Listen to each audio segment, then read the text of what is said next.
இது என்னோட first dish, பாரம்பரிய உணவு. இது பேர் வந்து செலவு குழம்புன்னு சொல்லுவாங்க அந்த காலத்தில். இதுக்கு இன்னொரு பேரும் உண்டு, மருந்து குழம்புன்னு சொல்லுவாங்க. இதுக்கு தேவையான பொருள் பெரிய வெங்காயம் 2, சின்ன வெங்காயம் போடலாம் இருந்தால். பெரிய வெங்காயம் நான் பெரிய வெங்காயம் தான் எடுத்து வச்சுருக்கிறேன். ஒரு கைப்பிடி அளவுக்கு பூண்டு, கொஞ்சம் கருவேப்பிலை, 1/2 கிலோ கத்திரிக்காய், ஒரு 1/2 ஸ்பூன் வெந்தயம், 1/2 ஸ்பூன் ஜீரகம், கடுகு 1 ஸ்பூன். நான் கடலை எண்ணெய் தான் வச்சுருக்கிறேன். இது வந்து உங்களுக்கு நான் செய்முறை செய்கிறேன் பாருங்கள். இதுக்கு நான் தேவையான எண்ணெய் சேர்க்குறேன். 1 கப் எண்ணெய் போட்டேன். கடுகு 1 ஸ்பூன் போடுறேன்.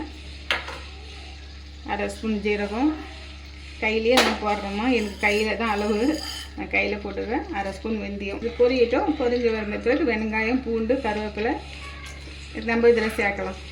இப்போ நான் இதில் வெங்காயம் ஆட் பண்ணுறேன். வெங்காயம் கொஞ்சம் இருக்கும். இப்போ நான் பூண்டு, ஒரு கைப்பிடி அளவு பூண்டு, கருவேப்பிலை போட்டு இதெல்லாம் நல்லா வதங்கட்டும். இது வந்து ரொம்ப மருத்துவ குணம் உண்டு கொண்ட குழம்பு. இது டிஷ்ஷு. இது வந்து அப்பப்போ நான் அடிக்கடி செய்வேன் வீட்டில். என் பசங்க, என் பொம்பளை பசங்க, பேர குழந்தைங்க, மருமகன் நல்லா இருக்கிறாங்க. எல்லாருமே விரும்பி சாப்பிடுவாங்க. அதை நான் உங்களுக்கு சொல்லித்தரேன். இது ஜுரம், கோல்டு, ஜலதோஷம், குழந்தை பிறந்தவங்களுக்கு கொடுப்பாங்க. இதை ரொம்ப நல்லது. அவங்களுக்கு எந்த ஒரு சீதளமும் வராது. நல்லா உடம்புக்கு நல்லா ஆரோக்கியமாக இருக்கும். அந்த பிறந்த உடம்புல இருக்கிற அழுக்கெல்லாம் வெளியே வெளியிடும். அவங்க உடம்பு நல்லா ஆரோக்கியமாக நல்லா இருக்கும். இது அடிக்கடி செய்து கொடுப்பாங்க எங்கள் அம்மா எங்களுக்கு. அதே போல் நான் என் பசங்களுக்கும் செய்து கொடுத்துருக்குறேன். நான் எப்போ வேணாலும் சாப்பிட்லாம், செய்து சாப்பிட்லாம். இது நமக்கு ஆசைப்பட்ட விருப்பம் தோணுச்சுன்னா எப்போ வேணாலும் இது செய்து சாப்பிட்லாம். மழை காலத்தில் செய்து சாப்பிட்லாம். இந்த பனி காலத்தில் இந்த மாதிரி செய்து சாப்பிட்டு குழந்தைங்களுக்கு கொடுத்தாலும், நம்ம பெரியவங்களுக்கு சாப்பிட்டாலும் உடனே கேட்கும். இதுக்கு நான் கை மேலே பலன் கிடைக்கும். இந்த அளவுக்கு வந்தால் போதும். இப்போ நான் இதில் கத்திரிக்காய் ஆட் பண்ணுறேன். கத்திரிக்காய் கொஞ்சம் 1/2 கிலோ இருக்குமா, நான் இதை கத்திரிக்காய் ஆட் பண்ணுறேன். சிறுவாக அரிஞ்சு இந்த மாதிரி போட்டுக்கோங்க.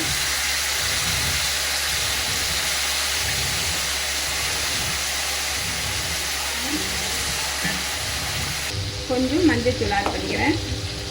நான் சொன்னேன் இல்லாமல் செலவு தூளுன்னுட்டு அந்த வந்து நான் 3 ஸ்பூன் போடுறேன். நான் இது கொஞ்சம் ஒரு 5 நிமிஷம் நல்லா வதங்கட்டும். அதுக்கப்புறம் நம்ம இதுக்கு சேர வேண்டியது இந்த செலவு தூள், மிளகாய் தூள், கொஞ்சம் மஞ்சள் தூள், உப்புலாம் இதில் ஆட் பண்ணுறேன். இதுதான் அந்த செலவு தூளுன்றது பிரசவ சூரணம்னு சொல்லுவாங்க. இது எல்லா நாட்டு மருந்து கடையிலையும் கிடைக்கும். அந்த காலத்தில் எங்கள் அம்மா இதெல்லாமே நாட்டு மருந்து கடையில் பொருளாக வாங்கி வந்து வீட்டில் அதை வறுத்து இடித்து பவுட்ரு பண்ணி வீட்டிலையே செய்து கொடுப்பாங்க. இப்போ யார் செய்கிறாங்க அது போல்? அதனால் இப்போ வந்து நாட்டு மருந்து கடையில் எல்லா கடையிலையும் கிடைக்கும். போதுமா இந்த பதம், அந்த அளவுக்கு வதங்கிறது போதும். இப்போ வந்து நான் வந்து இதில் மிளகாய் தூள் ஆட் பண்ண போகிறேன். எனக்கு வந்து கையில் போட்டுதான் எல்லாமே அளவு தெரியும், ஸ்பூன் தெரியாது. அதனால் நான் போடுறேன். நீங்கள் உங்களுக்கு காரத்துக்கு உங்களுக்கு எப்படியோ அந்த மாதிரி சேர்த்துக்கோங்க. இது வந்து நாட்டு மருந்தில் கடையில் எல்லா கடையிலையும் கிடைக்கும்.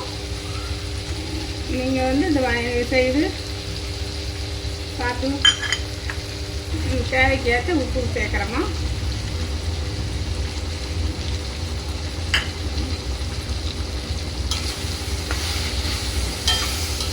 நல்லா கலரி விடுங்க. ஒரு 2 கப்பு தண்ணி சேர்க்குறோமா. இது நல்லா சுண்டி வெந்து, காய் வெந்து சுண்டி வரட்டும். நல்லா வெந்து வந்துச்சுன்னா இன்னும் கொஞ்சம் திக்காக ஆகணும். இந்த ஸ்டேஜில் நான் வந்து ஒரு லெமன் சைஸ் அளவுக்கு புளி இதில் ஆட் பண்ணணும்.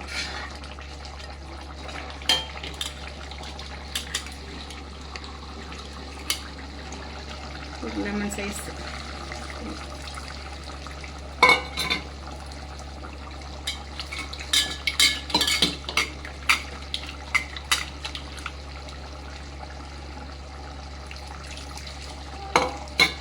திக்னஸ் வந்ததுக்கு அப்புறம் ஒரு சின்ன லெமன் நெல்லிக்காய் சைஸு வெல்லம் இதில் சேர்த்தாக்கா சுவை கூடுதலாக இருக்கும். நல்லா டேஸ்ட்டாக இருக்கும், சாப்பிட்றதுக்கு நல்லாவும் இருக்கும். கொஞ்சம் இது விறுவிறுன்னு இருக்கும். இந்த குழம்பு சாப்பிட்டாக்கா விறுவிறுன்னு இருக்கும், சாப்பிட்றதுக்கு நல்லாயிருக்கும். ரெடி ஆயிடுச்சுமா. இதை வந்து இறக்கி வச்சுட்டு சூடாக சாதம் வடித்து நல்லா பத்திக்க இந்த குழம்பு போட்டு இந்த மருந்து குழம்பு போட்டு சாப்பிட்டாக்கா நல்லாயிருக்கும். ஃப்ரிட்ஜில் போட்டு இறக்கி ஸ்டவ் ஆஃப் பண்ணிடலாமா. 3 இப்போ என் பேரனுக்கு உடம்பு சரியில்லை, ஜுரம் கோல்டு அவனுக்கோசம் தான் முக்கால்வாசி இதை ஆரம்பித்தேன். அப்படியே என் தங்கச்சி பொண்ணு வந்து இதை நம்ம வீடியோ எடுத்து போடலாம் அப்படின்ட்டு என் தங்கச்சி பொண்ணு சொல்லி இது பண்ணிட்டா. எல்லாருக்கும் பயன் ஆகும் மம்மி, அதனால் போடலாம் அப்படின்னு என் தங்கச்சி பொண்ணு வந்திருந்தா. அவள் இதை போட்டோ எடுத்து இது பண்ணியிருக்கேன். இது நீங்கள் செய்து சாப்பிடுங்க, எப்போ வேணாலும் செய்து சாப்பிட்லாம். இது வந்து எல்லாருக்குமே கோல்டு ஜுரம் யார் வீட்டில் யார் இந்த மாதிரி ஜுரமோ கோல்டோ ஏதாவது உங்கள் வீட்டுங்களில் இருந்தாக்கா இதை வந்து இந்த குழம்பு செய்து குழந்தைங்களுக்கோ பெரியவங்களுக்கோ கொடுங்க. சாப்பிட்டு பார்த்து எப்படி இருக்குன்னு எனக்கு கமெண்ட்டில் சொல்லுங்கள்.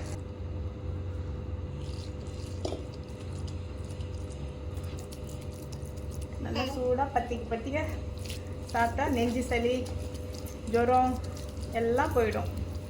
10 நிமிஷத்தில் உங்களுக்கு இது ரிசல்ட் தெரியும் உங்களுக்கு. சுடுது.